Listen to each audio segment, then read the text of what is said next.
¿cómo están? Mi nombre es Mateo Romano Domínguez y soy estudiante del Bachelor in Industrial Engineering en el Tecnológico de Monterrey en Campus Santa Fe.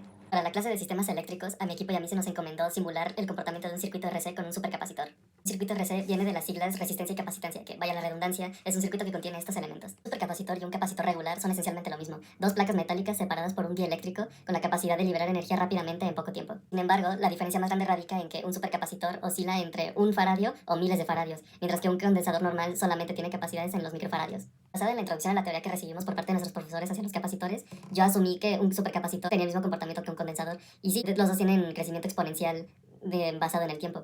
Sin embargo, yo pensaba que lo hacían en un tiempo relativamente corto, y no, resulta que no. Un supercapacitor puede cargarse en más tiempo, pero almacena una mayor cantidad de energía. Que un supercapacitor pueda cargarse o descargarse a lo largo de más tiempo no depende exclusivamente de la capacitancia, también depende mucho de la resistencia que esté en el sistema. Para la simulación de un sistema RC se tiene que tomar en cuenta algo que se llama la constante de tiempo, la cual es representada por la constante tau. Representa el tiempo que necesita un capacitor para alcanzar el 63.2% de energía almacenada comparado a su capacidad total. Al tratarse de un comportamiento exponencial, el crecimiento de la energía almacenada disminuye mientras más se va acercando al 100% de su capacidad total. La constante es propia de cada circuito y de la forma en la que se calcula es siendo el producto de la resistencia total y la capacitancia total, por lo que para aproximarnos a este teórico 100% necesitamos multiplicar la constante tau por un valor que ya ha sido establecido previamente, el cual es 5.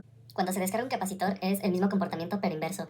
Para simular dos circuitos utilizamos el programa de simulación LT-SPICE, el cual nos ayudó a simular en condiciones ideales la carga y descarga de un capacitor de un microfaradio.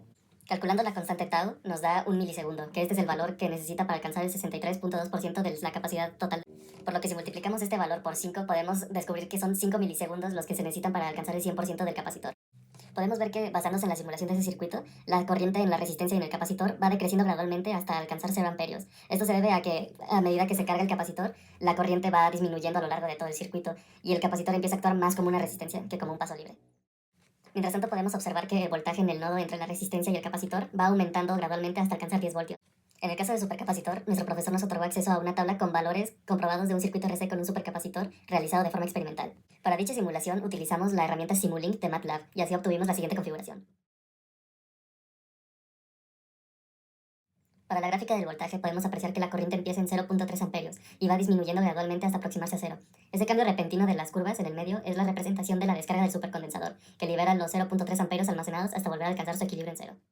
Ahora, formando una tabla con los datos del voltaje, podemos ver que este crece rápidamente en los primeros segundos, pero desacelera su crecimiento al aproximarse a los 3 voltios, que es el valor del voltaje de la fuente de poder. Nuevamente vemos un cambio abrupto en la gráfica alrededor del segundo 40, que representa la desconexión de la fuente de poder y el cómo el capacitor libera el voltaje. Para una representación más simplificada de los datos, graficamos el comportamiento ideal del circuito contra los datos experimentales obtenidos y los datos obtenidos con el simulador. Podemos observar que para ambas situaciones las funciones dependen del tiempo sobre la constante tau. Esto significa que exponencialmente van cambiando dependiendo del tiempo al que estén sujetos. Para el modelo de nuestra simulación del circuito equivalente al supercapacitor, tenemos que basarnos en las ecuaciones diferenciales de las mismas leyes de Kirchhoff. La primera ecuación describe el comportamiento del nodo principal del circuito mediante la ley de corrientes de Kirchhoff. La corriente que entrega la fuente a través de R1 debe ser igual a la suma de las corrientes que absorben ambos capacitores.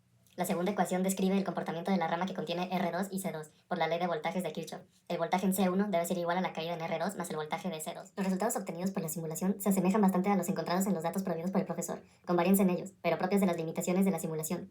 El simular con exactitud un circuito sujeto a condiciones no ideales se complica al tener en cuenta la incertidumbre de los instrumentos de medición, el incremento de temperatura de los componentes, pérdidas energéticas internas y demás cosas, como su propia lejanía al comportamiento del circuito en condiciones ideales. Sin embargo, una aproximación cercana a los resultados reales fue obtenida, y podemos asumir que nuestro circuito equivalente puede simular el comportamiento del experimento real muy similarmente.